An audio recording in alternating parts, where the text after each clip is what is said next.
Olá, meus irmãos, graça e paz para todos, principalmente para os professores de escola dominical.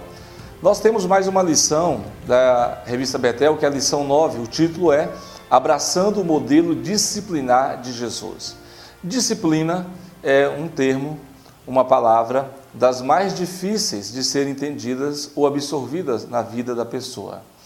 Exemplo, quando Deus escreve, através de João, 7 cartas, às 7 igrejas da Ásia, Jesus está disciplinando a maioria daquelas igrejas. A própria palavra de Deus diz que Deus disciplina os que amam. E aí vocês vai observando pelo texto bíblico, muitas pessoas sendo disciplinadas. Agora, quando estamos sendo disciplinados pelo Senhor, precisamos de algumas atitudes. Exemplo, reconhecer a soberania de Deus, reconhecer a paternidade de Deus, pois Ele, sendo Pai, tem o direito de nos disciplinar. Há um propósito de Deus em disciplinar os seus filhos. Da mesma forma, essa lição de hoje trabalha a ideia que os pais devem disciplinar os seus filhos conforme o modelo de Jesus Cristo. Entretanto, observe que a disciplina, ela tem as suas dimensões. Uma das dimensões da disciplina é que a disciplina, ela é punitiva.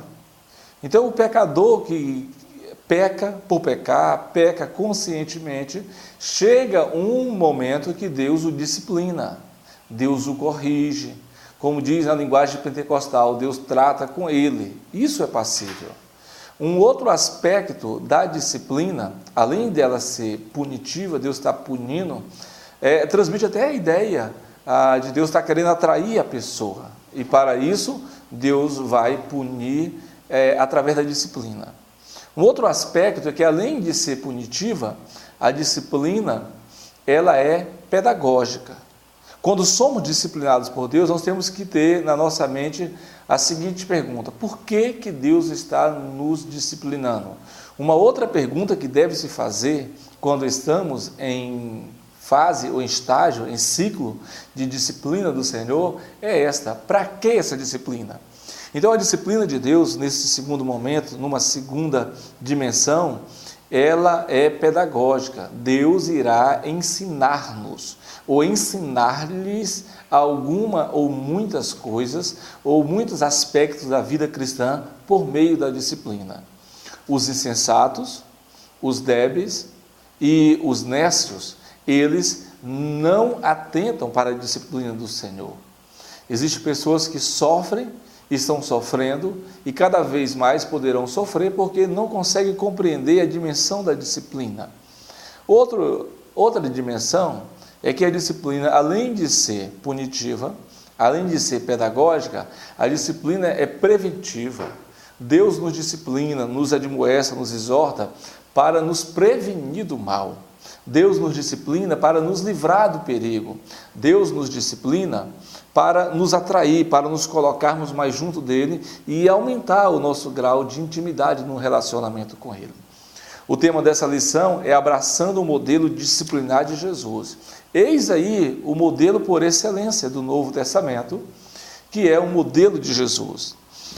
O primeiro tópico dessa lição tem como título a autoridade de Jesus Cristo. O 1.1 diz, devem viver debaixo da autoridade de Deus. O 1.2 fala, devem passar o maior tempo possível com os filhos e andar no meio deles. E depois, 1.3 diz, devem saber equilibrar elogios e repreensão. Pois bem, o foco dessa lição é o recorte da disciplina de Jesus, agora sendo usada pelos pais para disciplinar os seus filhos. Então, não é fácil termos filhos e fazer que esses filhos vivam de acordo com a autoridade de Deus. Porque mesmo pais cristãos, bons pais, aqui e ali se deparam com filhos com comportamento rebelde, filhos com comportamento insubmissos, filhos que contrariam, que envergonham e que trazem muita tristeza para os seus pais. Mas ainda assim, nós reiteramos pela palavra de Deus, dizendo que os pais devem levar os seus filhos a terem uma vida debaixo da autoridade de Deus. E a lição também indica que os pais devem passar o maior tempo possível com os filhos e andar no meio deles. Eis aqui uma grande dificuldade para os pais cristãos: estar com os filhos, passar muito tempo com eles. O pastor Hernandes Dias Lopes diz que tem pai que cuida dos filhos, tem pai que investe na vida dos filhos, mas tem pais que não. Tem pais que os filhos não estão mais na sua prioridade, não constam mais na sua agenda. Tem pais que trocaram os filhos pelo alto cargo, pelo alto salário ou pela alta função na igreja. Estes são exemplos inadequados de pais e indevidos na sua forma de viver. Então, os pais devem vivenciar a vida dos filhos, devem viver junto com os filhos, estar no meio deles, ser presente. Então, os filhos precisam urgentemente da presença dos pais. O 1.3 diz: devemos saber equilibrar elogios e repreensão. A Bíblia fala, lá em Provérbios, que o homem muitas vezes é advertido, disciplinado, repreendido, exortado, ele endurece a cerviz, ele endurece o seu intelecto, endurece o seu coração. Então os pais devem saberem usar a dose certa para disciplinar os seus filhos. Deve ter muito cuidado com as palavras. Aqui está um ponto que a maioria dos pais, todos nós sem exceção, corremos o risco de extrapolar, de exceder. É que no momento da raiva, no momento da ira, no momento de uma circunstância de crise, de drama entre pais e filhos, nós acabamos ferindo os nossos filhos com palavras. Nós precisamos reconhecer que a gente precisa melhorar o argumento, melhorar e usar palavras aprazíveis para falar com os nossos filhos. Então, é necessário esse equilíbrio entre elogio e repreensão.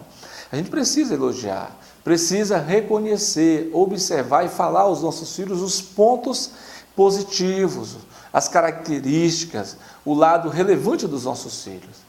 E aqueles pontos fracos, a gente precisa trabalhar com disciplina, prevenindo e dizendo para os nossos filhos que muito do comportamento deles não deve ser desenvolvido por eles. O segundo tópico fala que os filhos são preciosos, virtuosos e úteis. Vamos partir da premissa do Salmo 127, que herança do Senhor são os filhos. Herança de Deus são os filhos. É bom lembrar que o salmista aqui está incluindo todos os filhos que nos dão alegria e também os filhos que nos dão tristeza, os filhos que nos obedecem e aqueles também que nos desobedecem. Mas como é isso?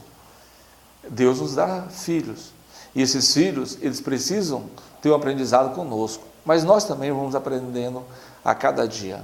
Até porque é colocado ao justo que ele venha crescer diariamente, crescer a cada momento, a cada palavra, a cada instrução, ele precisa crescer.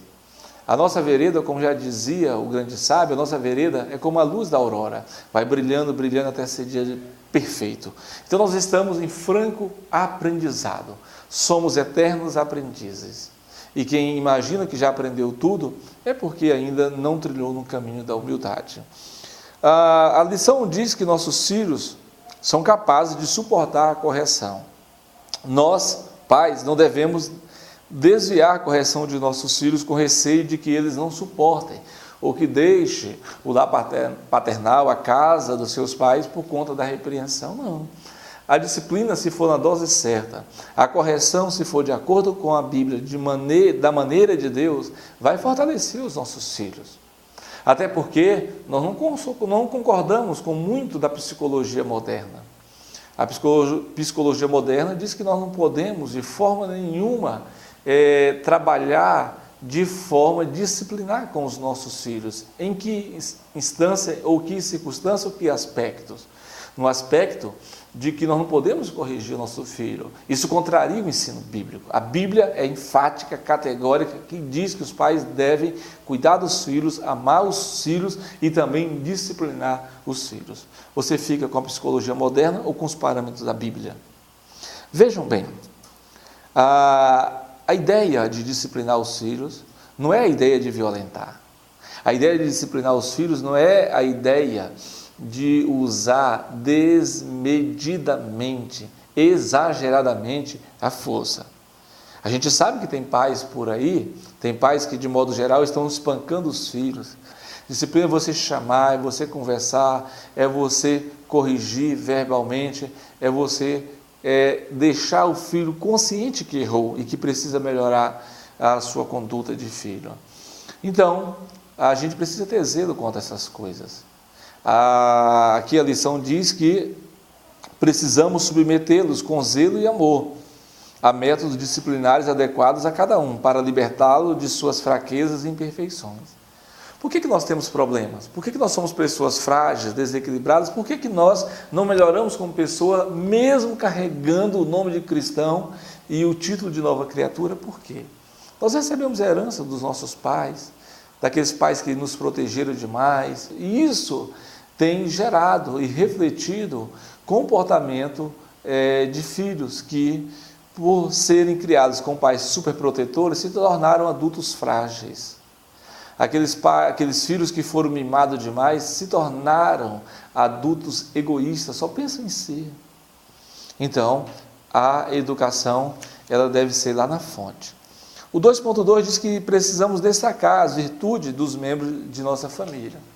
É melhor que cada pai destaque as virtudes, as características dos filhos, em vez de ficar apontando os defeitos, apontando as falhas, ou passando o tempo todo no rosto, na face deles, que eles estão errados. Não é por aí.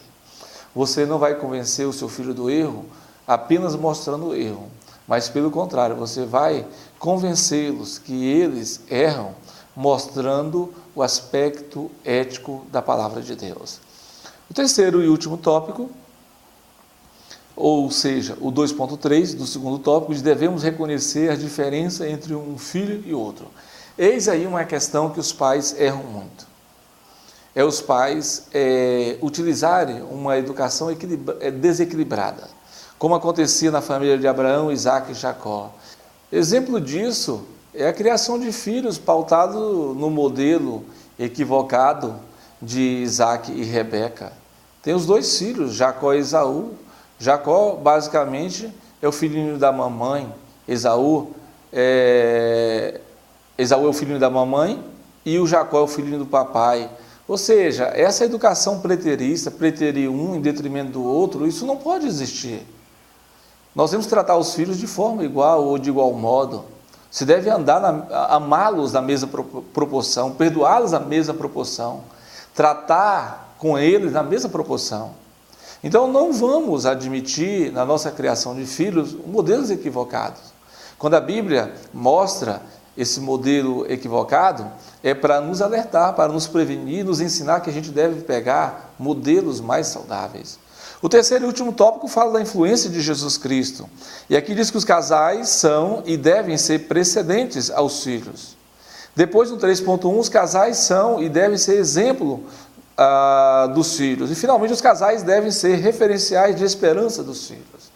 Casais, pai e mãe, têm a sua responsabilidade na criação de filho. O pai não deve irritar os filhos, provocar a ira dos filhos. O pai deve tratá-lo com respeito, com amor, com carinho. A mãe é uma educadora exímia. A mãe é educadora por excelência. A mãe, no geral, tem mais tempo de estar com os filhos. Então, filhos devem obedecer às instruções do pai e às orientações de sua mãe. Então, os casais devem assumir o seu compromisso de educar os seus filhos.